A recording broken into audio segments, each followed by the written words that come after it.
E aí, pessoal? Ó, nós aí. Então, a gente vai começar agora com essas aulas online, porque a gente vai tentar diminuir nossa distância e isso é muito bacana, porque eu tô cheio de saudade de vocês, né? E aí eu preciso, antes de começar a aula, dizer para vocês que eu não tô sozinho nessa. Tudo que vocês estão vendo aqui está sendo com a parceria do John Design, é um cara, um amigo meu, um amigozaço, assim, que eu tenho o maior carinho, o maior respeito, e ele está me ajudando pra caramba e eu quero dizer para você que ele trabalha com comunicação visual.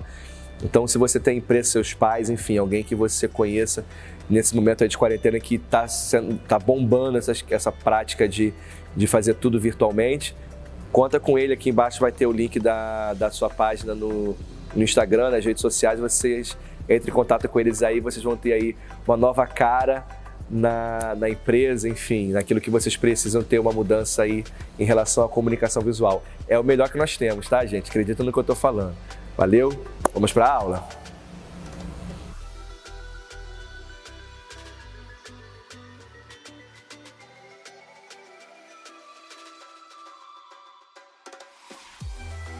E aí, pessoal, tudo em ordem? A gente vai dar continuidade à aula que a gente fez na última semana, no último vídeo, e a gente vai trocar aqui. A gente estava falando sobre classe de palavras e a gente falou sobre 5 classes de palavras variáveis: substantivo, adjetivo, pronome, numeral e artigo.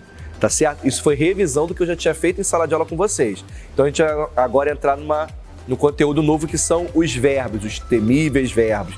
Mas vai dar mole para vocês porque vocês são inteligentes pra caramba. Então o que o verbo é? Verbo é uma palavra que exprime ação, estado, mudança de estado ou fenômeno da natureza.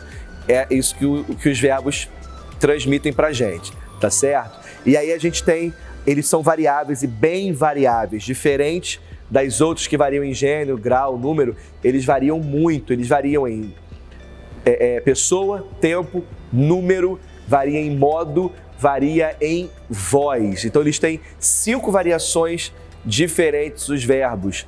Daí, de repente, um pouco da complicação, mas nada que você não consiga chegar lá, tá certo? Então, vamos lá. Os verbos podem indicar ação. As crianças brincam, a cantora canta, a ação de brincar, a ação de cantar. Os verbos podem indicar também um estado, porque Felipe Wilson tá ótimo. Olha aqui, ó. Valdefrino está assustado. Valderleison está bravo, porque eu não vou passar sozinho o aperto de ter esse nome feio. Coloco pessoas amigas minhas também aqui no bolo. Então, estado, algo que vai passar, passageiro, tá certo?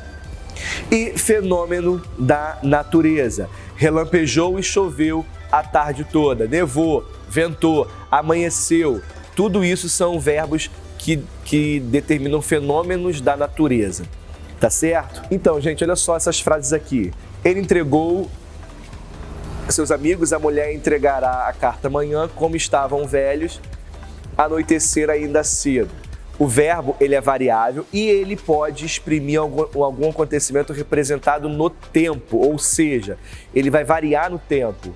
Entregou, pretérito perfeito. Entregará, futuro do presente.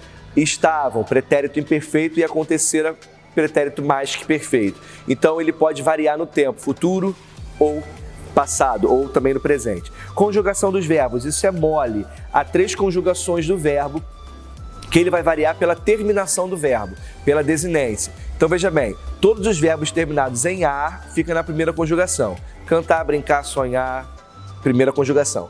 Terminados em é, segunda conjugação.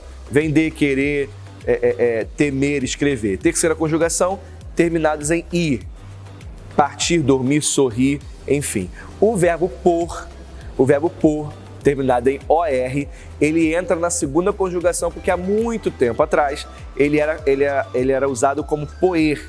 E uma dessas reformas que aconteceram aí ao longo dos anos, ele perdeu esse E e ficou por, mas ele não saiu da segunda conjugação, ok?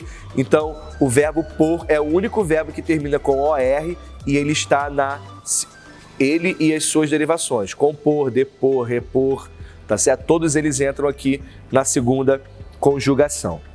Ok? Vamos lá para as flexões do verbo. Olha só, o verbo ele pode flexionar em número, singular e plural. Vamos pegar o verbo estudar aqui como exemplo. No singular, estudo, estudas, estuda. Eu tu e ele. Já no plural, ele entra como? Estudamos, estudais, estudam.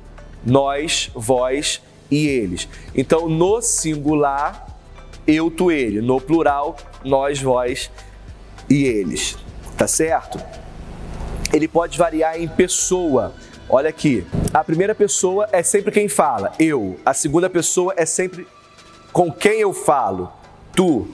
E a terceira pessoa, de quem eu falo, ou seja, o assunto, o motivo da fofoca. E aí o que actuntece?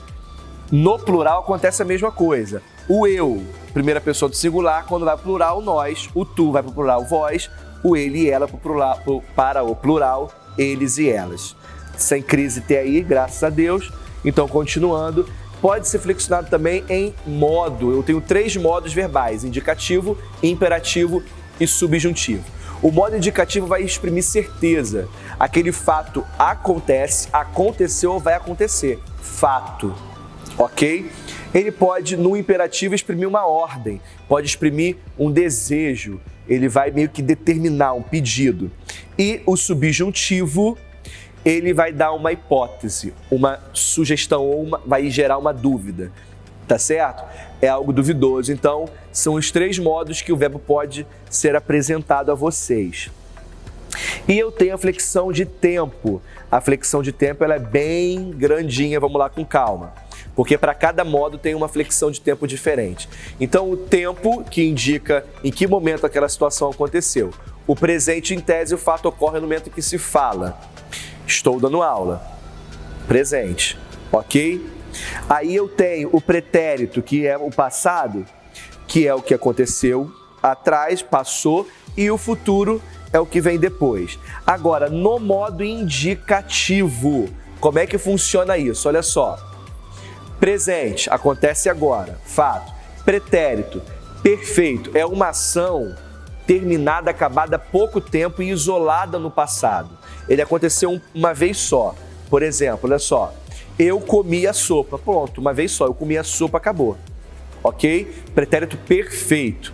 Já o imperfeito, ele dá uma ideia de continuidade. Era uma coisa que você fazia várias vezes lá no passado. Então, eu não comi sopa. Eu comia a sopa que a minha avó fazia enquanto eu era criança. Então, o imperfeito, pulando aqui para o imperfeito, é uma situação habitual, que acontecia com frequência no seu passado. E o mais que perfeito é um acontecimento anterior a um outro acontecimento também no passado. Olha que coisa enjoada. A gente quase não usa o mais que perfeito, mas ele é isso aí mesmo. Tá certo? É um passado que aconteceu antes de uma outra coisa no passado. Olha um exemplo aqui, ó. Eu comera a sopa quando minha avó fazia lá em casa. Então, minha avó fazia, passado. E antes disso, ou melhor, por causa disso, eu comera a sopa dela. Então, é um acontecimento passado anterior a um acontecimento que já está no passado também. Certo? E o futuro, eu tenho duas maneiras do futuro. Pode ser o futuro do presente e o futuro do pretérito. O futuro do presente é uma ação que vai acontecer, sem sombra de dúvida. Eu comerei a sopa amanhã, assim que eu chegar em casa. Ponto, fato. Agora, o futuro do pretérito é aquele futuro que não vai mais acontecer. Estava tudo certo, mas não vai mais. Eu comeria a sopa da minha avó se não fosse o coronavírus e tivesse tirado de mim o prazer de estar junto com os meus idosos. Eu comeria a sopa, ok? Fato que estava programado para o futuro, mas não vai acontecer mais, ok? Então, são 6 tempos verbais no modo indicativo. Presente, está acontecendo. Pretérito, perfeito, mais que perfeito e imperfeito, com presente 4. E futuro do presente, futuro do pretérito, 6 tempos verbais para o modo indicativo. No modo subjuntivo, eu tenho 3 tipos de presente. 3 tipos de tempo.